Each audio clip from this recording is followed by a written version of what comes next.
ஈரான்ல மன்னராட்சியை ஒழிச்சிட்டு மக்களாட்சி கொண்டு வருவோம் அப்படின்ற புரட்சி பண்ணி அதுக்கு பிறகு திரும்பி ஈரானுக்கே மன்னர் மாதிரி ஆட்சி செய்தவரை பற்றி கேள்விப்பட்டிருக்கீங்களா? அவர்தான் அலி காமேனி. நம்ம ஊர்ல திமுகவை ஒழிக்க கட்சியை ஆரம்பிச்சிட்டு அப்பிறகு திரும்பி திமுகவோடே சேர்ந்து போன கமல் வைகோ மாதிரி தான் ஈரான்ல இவர்கள். ஒரு காலத்துல ஈரானின் மன்னர் வந்த மத அரசியலை குறைத்து பெண்களுக்கு ஆடை சுதந்திரம் கொடுத்து வெளிநாடுகளோடு நல்ல உறவு வைத்து அமைதியாக நாட்டை நடத்தி கொண்டிருந்தார்.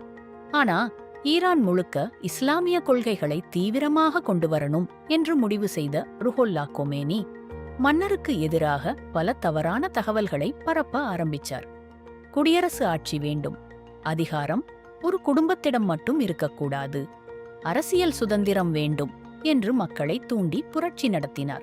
அந்த புரட்சியின் பிறகு மன்னராட்சி ஒழிக்கப்பட்டு ஈரானில் குடியரசு ஆட்சி உருவானது. அதற்குப் பிறகு மக்கள் ஓட்டு போட்டு குடியரசுத் தலைவரை தேர்ந்தெடுத்தார்கள். ஆனா அங்கேதான் பெரிய பிரச்சனை இருக்கிறது.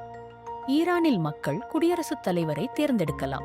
ஆனா அந்த தலைவருக்கும் மேலே சுப்ரீம் லீடர் என ஒரு பெரிய அதிகாரமுள்ள தலைவர் இருப்பார். அவரை மக்கள் தேர்ந்தெடுக்க முடியாது. பாராளுமன்ற உறுப்பினர்கள்தான் அவரை தேர்ந்தெடுப்பார்கள். அந்த சுப்ரீம் லீடர் கிட்டதான் நாட்டின் இராணுவம், வெளிநாட்டு உறவுகள், முக்கிய அரசியல் அதிகாரங்கள் எல்லாம் இருக்கும். ருஹொல்லா கொமேனிக்கு பிறகு அந்த பதவிக்கு வந்தவர் அலி காமேனி. அவர் ஆயத் அல்லாஹ் என்ற உயர்ந்த மதத் தலைவராக இருக்க சட்டத்தில் தடை இருந்தாலும் அந்த சட்டத்தையே தளர்த்தி அவரை ஆயாத்தல்லா என்று அறிவித்தார்கள். அதற்குப் பிறகு அவர் ஆயாத்தல்லா அலி கம்மேனி ஆக ஆனார். தன் முதல் உரையிலேயே நான் பல குறைகளுடன் இருக்கும் ஒரு சிறிய மதத் தலைவர்தான் என்று சொன்னவர் பின்னர் ஈரான் உலகத்தில் பெரிய சக்தியாக ஆக வேண்டும் என்று நினைத்து நாட்டை ஆள ஆரம்பித்தார். அதே நேரத்தில் நாட்டுக்குள் தீவிரமான மத அரசியலை கொண்டு வந்தார். அதன் ஒரு பகுதியாக பெண்கள் வீட்டை விட்டு வெளியே வரும்போது ஹிஜாப் அணிந்திருக்கிறார்களா என்று பார்க்க மாராலிட்டி போலீஸ் என்ற தனி அமைப்பை உருவாக்கினார்.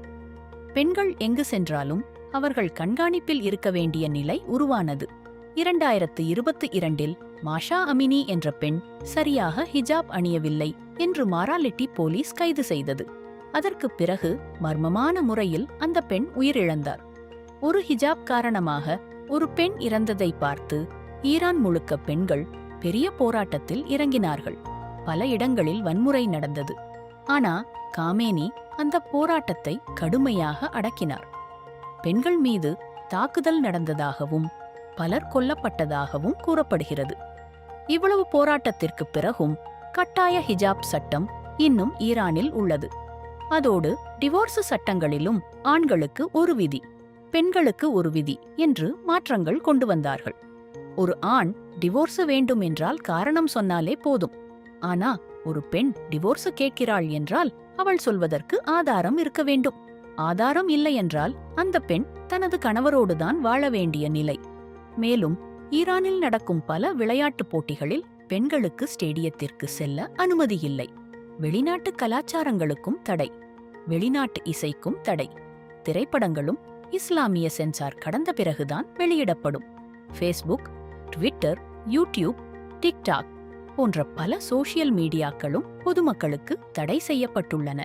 ஆனா அதே நேரத்தில் அலி காமேனிக்கும் பல அரசியல்வாதிகளுக்கும் ட்விட்டர் அக்கவுண்ட் இருக்கிறது.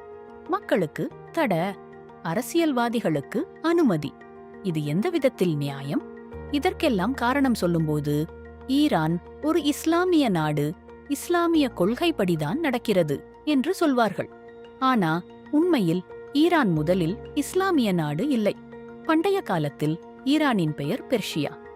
1935 வரை உலக நாடுகள் எல்லாம் அந்த பகுதியை பெர்ஷியா என்றுதான் அழைத்தன. அங்கு அதிகமாக இருந்தது ஜோராஸ்ட்ரியனிசம் என்ற மதத்தை பின்பற்றிய மக்கள். அவர்கள் தீயை கடவுளாக வணங்கினார்கள். பார்தியன்ஸ், ஸ்கித்தியன்ஸ், பாக்ட்ரியன்ஸ், சகா ட்ரைப்ஸ் போன்ற பல பழங்குடியின மக்கள் வாழ்ந்த பகுதியே இன்றைய ஈரான். நபிகள் நாயகம் மறைந்த பிறகு அரேபியாவில் இருந்து பல நாடுகளுக்கு போர்கள் நடந்தன. அந்த காலத்தில்தான் இஸ்லாம் மதம் ஈரானுக்குள் வந்தது. அதற்கு முன்பு இருந்த பல பழங்குடியின மக்களை வென்று அங்கு இஸ்லாமிய மதம் பரவியது. இப்படி பல வரலாற்று மாற்றங்களுக்குப் பிறகு உருவான ஈரான் இன்று தன்னை ஒரு இஸ்லாமிய நாடாக காட்டிக் கொண்டிருக்கிறது. ஆனா இந்த அதிகார அரசியல் மற்றும் பேராசை காரணமாக இனிமேல் எத்தனை நாடுகள் இதனால் பாதிக்கப்படும் என்பதுதான் பெரிய கேள்வி.